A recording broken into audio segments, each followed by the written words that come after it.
Somewhere near you, something extraordinary is happening. Plants are pushing through fences, reclaiming roadsides, returning to gardens, no matter how many times they're pulled.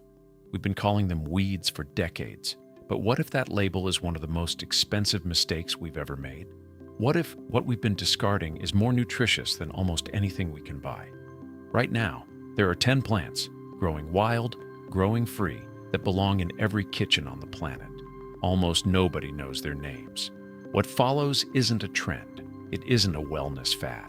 This is knowledge that fed civilizations. Knowledge that vanished not because it failed us, but because it couldn't be sold. No packaging, no shipping, no subscription required. These plants exist at the edges of fields you've driven past 100 times. They grow in the cracks of paths you walk every week. The only thing that was ever missing was someone willing to stop and look.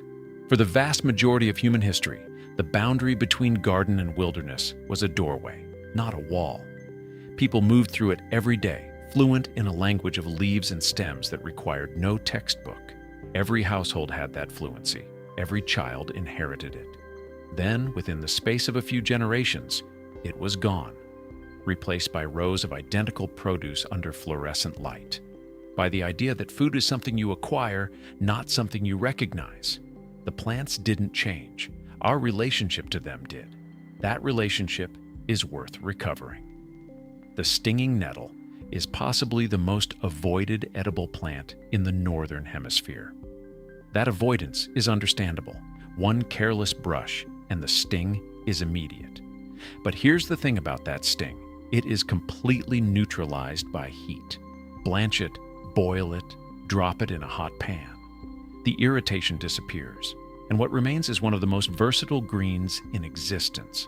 Dried into powder, worked into pesto, or wilted like spinach. Few cultivated vegetables match its range, and one quality sets it apart from everything else on this list. It grows vigorously in full shade, even beneath black walnut trees, whose roots are lethal to most plants. For anyone building a productive forest garden, that matters enormously. Look at a chickweed flower closely, and you'll find a small geometric surprise. 5 petals, each bifurcated so deeply that the flower appears to have 10. A perfect star.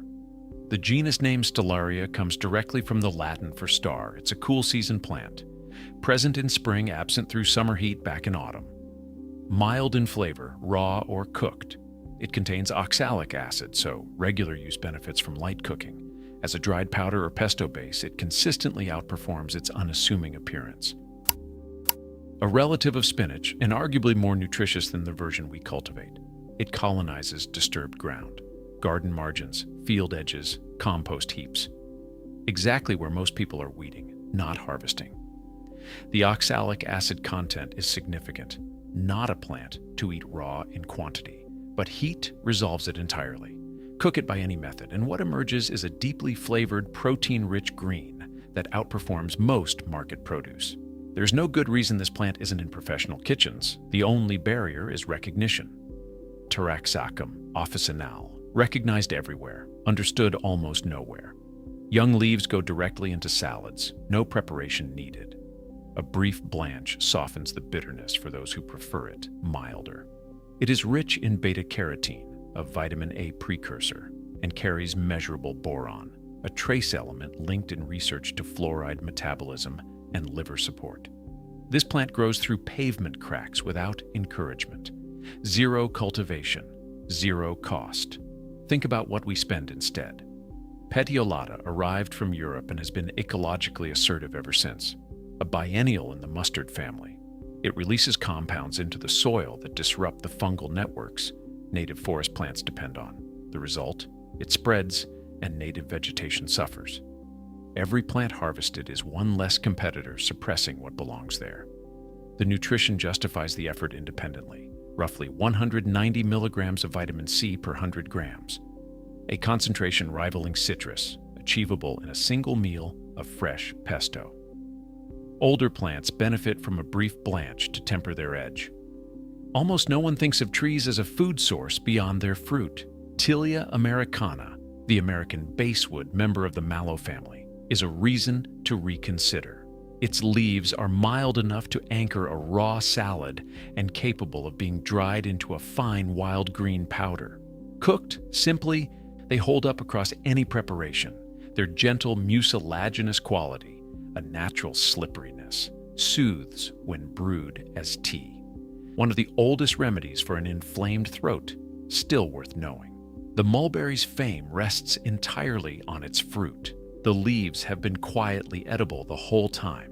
Both the white mulberry, Morus alba, introduced from East Asia, and the red mulberry, Morus rubra, the native North American species, produce foliage worth eating. One look-alike to know, paper mulberry, Brucinicia papyriferae, same plant family, far less suitable for food. Leaves are best wilted or cooked or dried into powder. Raw, they're workable, but not the main event. The tree itself is vigorous, deeply rooted, and forgiving. It produces without requiring much in return. Portulaca oleracea grows on 6 continents. It has been eaten across dozens of cultures for thousands of years. In most Western gardens, it's pulled and discarded. That becomes difficult to justify when you examine the chemistry. Purslane carries one of the highest omega-3 fatty acid concentrations found in any land plant and nearly absent from conventional salad greens. For anyone without regular access to cold water fish, that is genuinely significant. Succulent in texture, gently acidic, pleasant raw in small amounts. Brief cooking turns its softness into an advantage. Here the story requires full attention. Asclepias syriaca is edible. Its flavor, when properly prepared, earns real respect. The preparation is non-negotiable. Milkweed contains cardenolides, toxic cardiac compounds, requiring 2 complete boils in fresh water before the plant is safe to eat. Now the warning that matters most. Dogbane grows in the same open fields. It is poisonous. It is visually similar enough to give pause. Break the stem. Milkweed is hollow inside. Dogbane is solid. That single observation is the entire difference.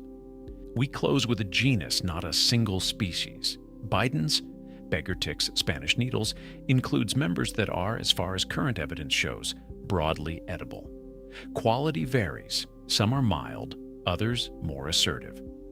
Bidens frondosa, most common in eastern North America, is a summer annual with a resinous bite that mellows with heat. A brief boil or steam before cooking removes the sharpness. The result holds up well in pesto or as a cooked side. Its antimicrobial properties are documented across multiple species and used in traditional medicine on 3 continents. The seeds tell the story at a glance. 2 stiff barbed spines that lock onto fabric with precision. Recognize the seed once, and this plant never goes unnoticed again. There's an obvious question sitting underneath all of this.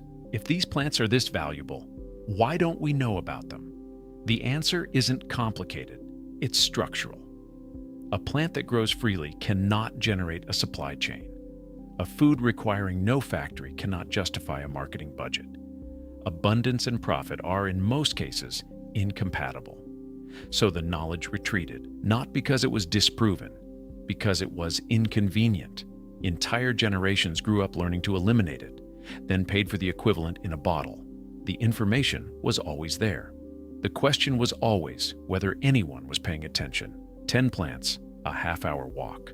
A completely different way of reading the world around you. None of this was invented. None of it was forgotten because it stopped being true. The plants you've been ignoring have been patient, impressively patient. Step outside, crouch down. Look at what's actually growing there. The land hasn't changed. It's been waiting. The question is whether you'll finally answer.